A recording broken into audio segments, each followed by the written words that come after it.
With the success of the first two Harry Potter films and a much-deserved break, continuing this saga was inevitable. Of course, the first step was to get the big three back for the third time, at least for the moment. It was not a major challenge, especially for the three actors who at this point had become well-known and willing to revise their roles. As for the rest of the cast, it was simple to get Robbie Coltrane, Dame Maggie Smith, and all those who brought this magical world from book to screen back. Still, the return to Hogwarts was not going to be an easy one. At this point, author J.K. Rowling had given her loyal fans 5 out of the 7 books in this saga, and those who knew where the story was picking up were all over it. The story was still in fact about young witches and wizards going back to school. However, there was a plot that was getting richer in detail. There were topics about divides in the wizarding world, of course more pieces coming together on the story of the boy who lived, and a sense of darkness that was slowly creeping into a plot that would soon blow this story wide open. Before you knew it, there were posters on the streets with a face of a crazed, disheveled man, and underneath his name was the question, "Have you seen this wizard?" Something wicked this way comes.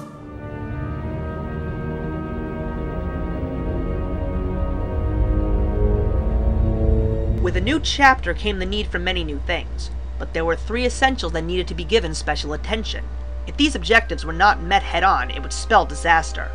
At this point, there would be 2 less familiar faces facing these tasks. The first task that was taken into account was the fact that the world of Harry Potter was growing. Thank goodness for box office success. The Harry Potter team had much more money to play with this time, and it was used to great lengths. The school grounds got larger, and the special effects were much sharper. Now, of course, changes like these would cause fan outbursts, especially the small but noticeable changes.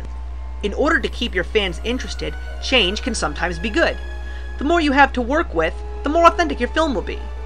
While the feel of the films up until now were whimsical and full of fantasy, a story was shaping that would soon become more real, and for that, the film has to look the part.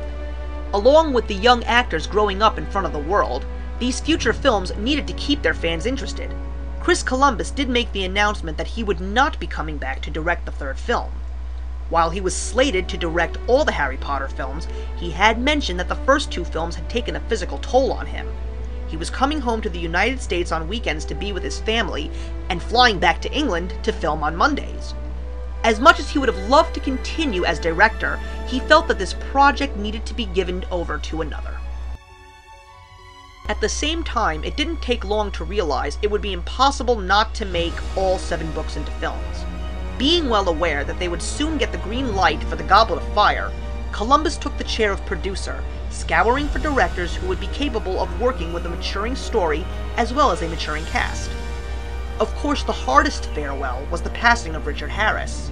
By the time the second film was filming, the viewers could surely notice that Harris was getting weak, and he unfortunately would not live to see the premiere of The Chamber of Secrets.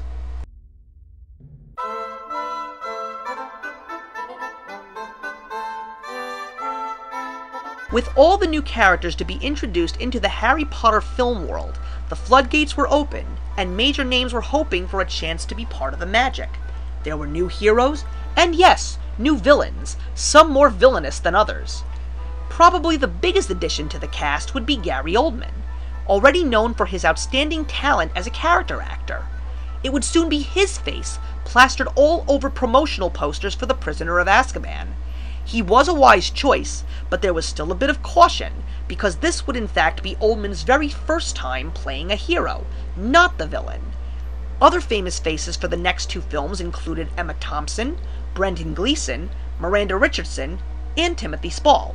Along with famous faces, there would even be some new and not so familiar ones, like an unknown Robert Pattinson or David Thewlis. The new face of Dumbledore didn't take that long to find. It was soon announced that the somewhat, but not entirely well-known British actor, Michael Gambon, would take up the helm. Needless to say, the greatness of Harry Potter would give these actors, new and experienced, a real chance to be seen by the world, and they would do their very best to give the performance of a lifetime. But perhaps the biggest name of all would be the one who was asked to play the role of He Who Must Not Be Named. Even more so, he was still a face that had not even been seen. While being described in the books, so many wondered what we would see in the film version of this saga's climax.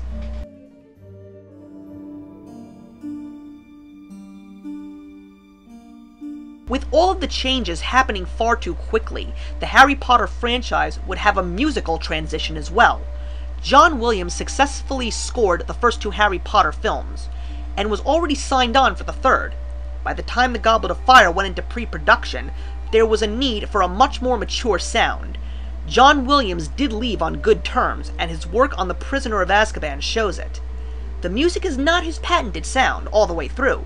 The use of woodwind instruments like oboes and flutes, as well as a harpsichord, bring a completely different feel to the movie. The sound truly captured the changes of this film fantastically, and it is probably the best and most memorable score in all of the Harry Potter films to date. His work was also the most important to this franchise. When it was time for Patrick Doyle to take control of the orchestra, we did get a very different sound, but a welcome one. Capitalizing on what John Williams left behind, the sound of Harry Potter only grew grander and more beautiful. To this point, Hedwig's theme was never removed from the Harry Potter saga, and it has been used in every Harry Potter film, each time slightly updated to work with each different film respectively.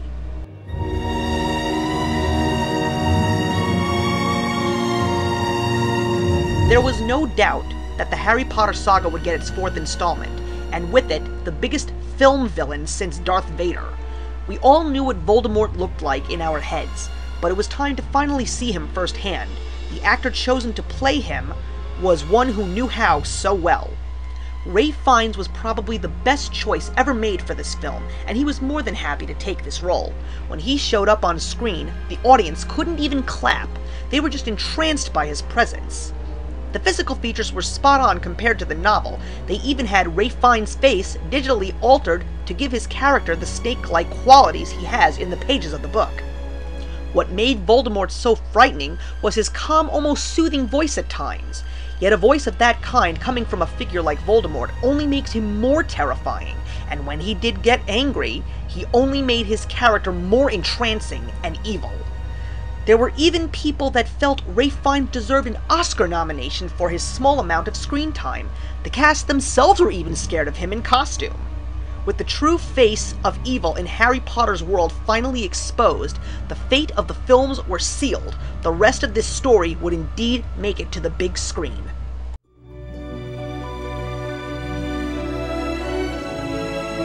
A project like Harry Potter is too big of a project to fail. These two films had to deal with the most change, and it was probably for the better. From an acting point of view, nothing would have ever been able to replace Richard Harris. Still, Michael Gambon breathed new life into Albus Dumbledore.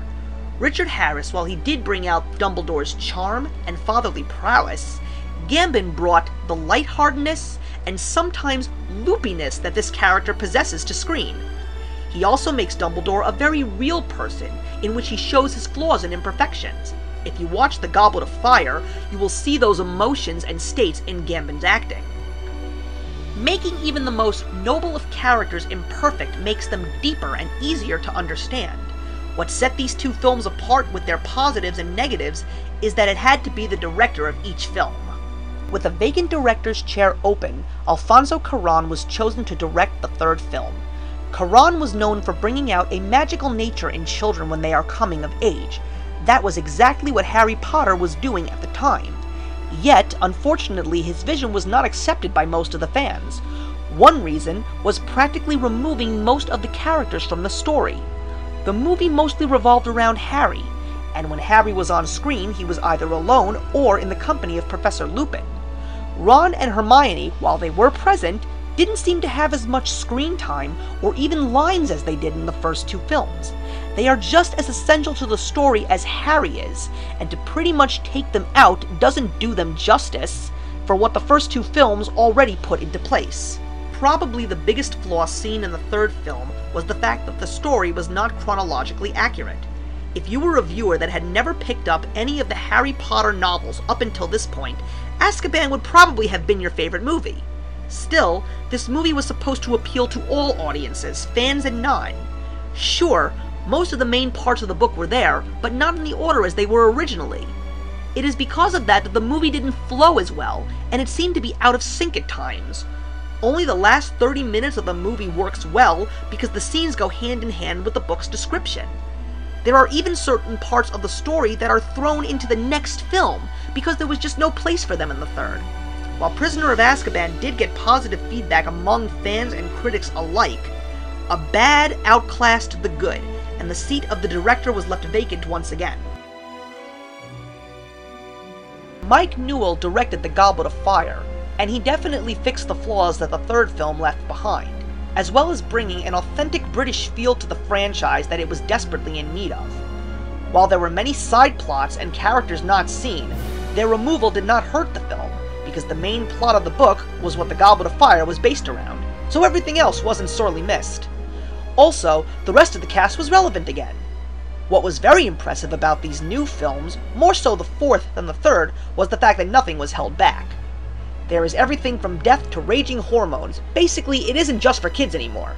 Giving The Goblet of Fire a PG-13 rating really made a positive statement in the eyes of the fans, because it showed that the people working on this film wanted it to be as close to the books as they could get it.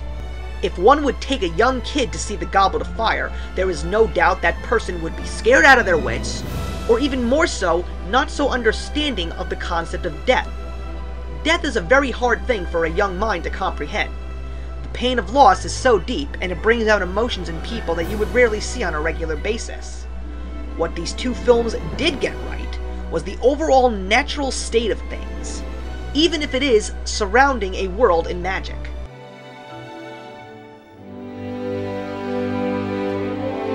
Unlike the first two films, The Prisoner of Azkaban and The Goblet of Fire felt a lot more liberal. It was the small details like the changes in the characters' physical features, the fact that they were not always seen in their cookie-cutter uniforms, the fact that they were allowed to mess their hair up a little. It was a huge plus. The Goblet of Fire, having a completely different story in the Triwizard Tournament, also showed new direction for the films. More importantly, the young actors were able to act their age. Whether it was idolizing an athlete or not having the gumption to ask a girl to a dance, there was just so much to relate to, and it only added to the franchise's success. While Prisoner of Azkaban was wrapped in so much controversy, and so much was riding on the Goblet of Fire, Harry Potter was once again at the top of the film world. There were no hesitations, and no questions to be asked except for one. Just how awesome would the next film be?